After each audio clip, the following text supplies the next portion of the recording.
आज हम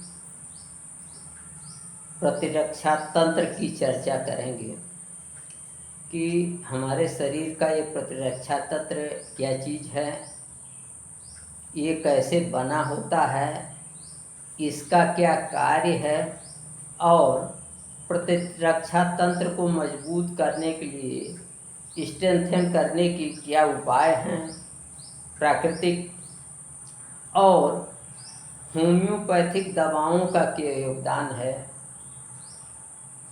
और कुछ विशेष हम होम्योपैथिक दवाओं की भी चर्चा करेंगे।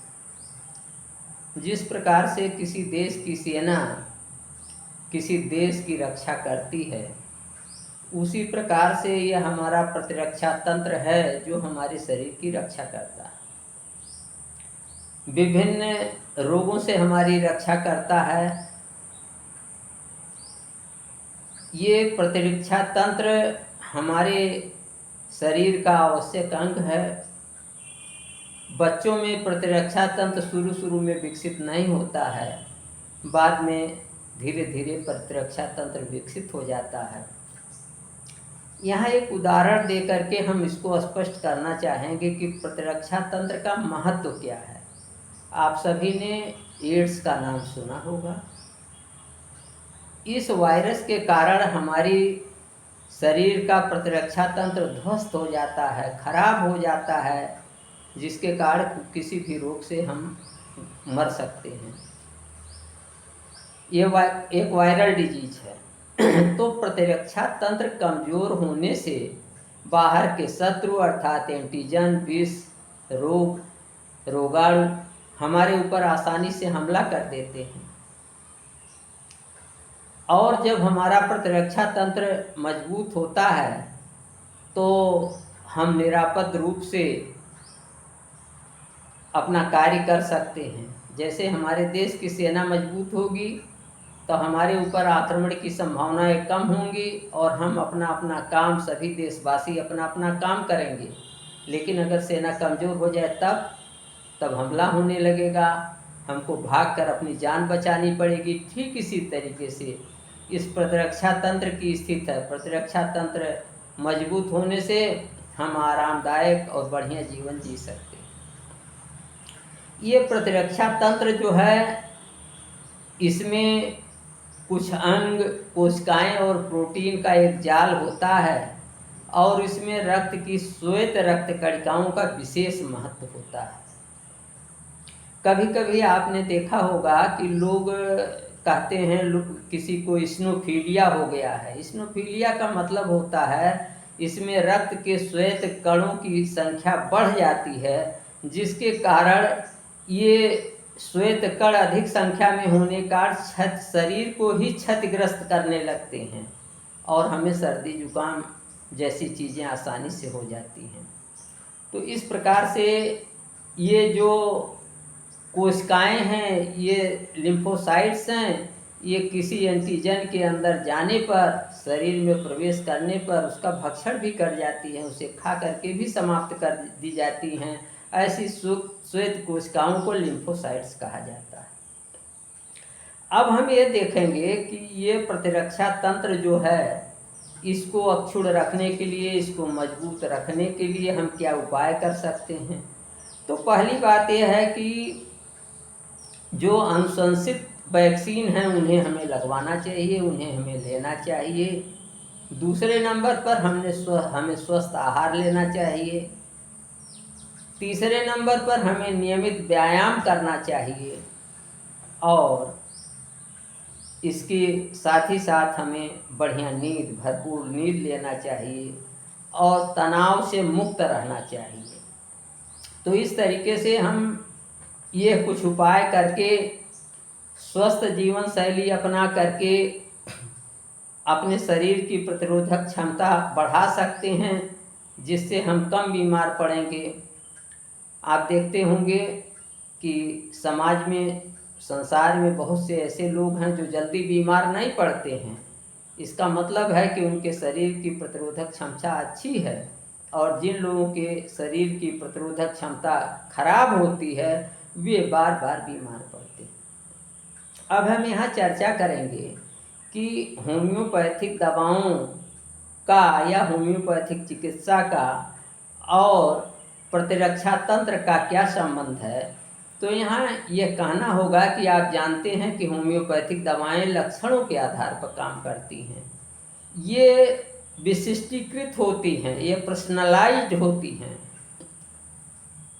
और इसीलिए हम होम्योपैथी में लक्षणों के आधार पर किसी रोग की नहीं दवा करते हैं, रोगी की दवा करते हैं।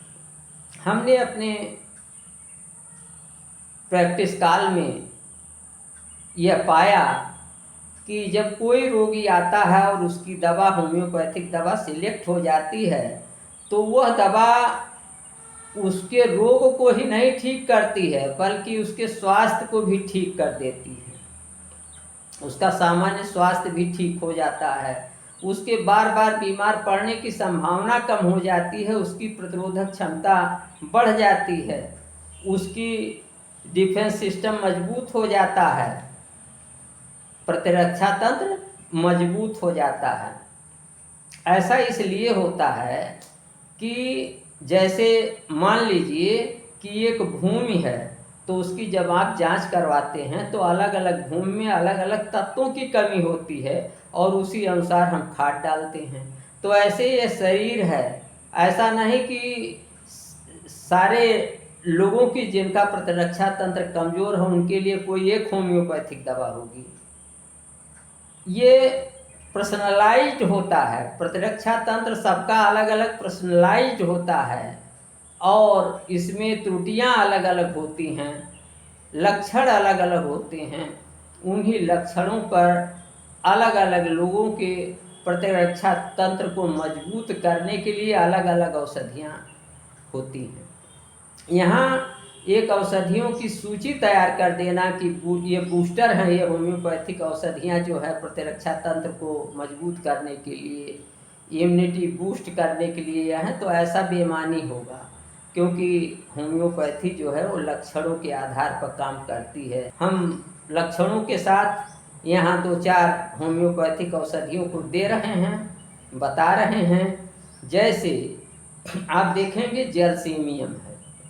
जलसीमियम एक ऐसी औषधि है, ये ऐसे व्यक्ति के प्रतिरक्षा तंत्र को मजबूत करने के काम आ सकती है जिसे प्यासहीनता हो, सुस्ती हो, अवघाई का भाव हो, इस तरीके से उसको परेशानी हो, उसके लक्षण हों, तो ऐसे व्यक्ति के लिए जलसीमियम जो है इम्यूनिटी बूस्टर हो सकता है। दूसरी औषध है आर्सेनिक। आर्सेनिक यल्व ये होम्योपैथी की एक विशेष औषधि है। इसका रोगी बड़ा सफाई पसंद होता है, वो कमरे में सारी चीज़ों को तरतीब से देखना चाहता है। अव्यवस्था कमरे की या अपने कपड़ों की उसे पसंद नहीं है। इसके साथ ही साथ वो जो है बेचैनी उसमें होती है, जलन महसूस करता है, कमजोरी होती है। इसके साथ ही साथ ऐसे व्यक्ति की परेशानियां आधी रात को बढ़ सकती हैं। तो अगर ऐसा व्यक्ति हो तो उसके लिए इम्यूनिटी बूस्टर जो है आर्सेनिक यल्व 30 या 200 होम्योपैथिक दवा हो सकती है। इसी तरीके से हम देखेंगे ऑस्मियम सैंक्टम है एक दवा, ये तुलसी नामक पौधे से बनती है, और जब किसी व्यक्ति को तंद्रा हो, बुखार हो, सुस्ती हो, ज्वर अधिक हो, नाक अधिक बह रही हो, बेचैनी हो, ऐसी लक्षण होते हैं, तो ऑस्मियम सैंक्टम वहाँ इम्यूनिटी बूस्टर हो सकता है। इसी तरीके से एक गुरुच होता है टीनोस्पोरा कार्डिफोलिया। इसमें यह है कि व्यक्ति की आँखें पीली हो सकती हैं, पित्त प्रधानता हो सकती है, उसे सिर दर्द हो सकता है, कै हो सकता है, जाड़ा लग सकता है, ज्वर हो सकता है। तो ऐसी स्थितियों में हम टीनोस्पोरा कार्डिफोलिया को जो है ये इम्यूनिटी बूस्टर के रूप में प्रयोग कर सकते हैं। तो इस प्रकार ये स्पष्ट हो जाता है कि किसी के लिए किसी होम्योपैथिक दवा को सभी के लिए इम्यूनिटी बूस्टर नहीं कहा जा सकता है, क्योंकि ये पर्सनलाइज्ड दवाएं होती हैं। होम्योपैथी में वो पर्सनलाइज्ड तरीके से कार्य करती हैं, तो सभी की लक्षणानुसार अलग अलग इम्यूनिटी बूस्टर होते हैं। तो इस तरीके से आज हम इस चर्चा को, प्रतिरक्षा तंत्र की चर्चा को, इम्यूनिटी बूस्टर के प्रकरण को यहीं विराम देते हैं और अगले दिन किसी अन्य टॉपिक के साथ आपके साथ उपस्थित होंगे। नमस्कार, मैं डॉक्टर प्रेम नारायण।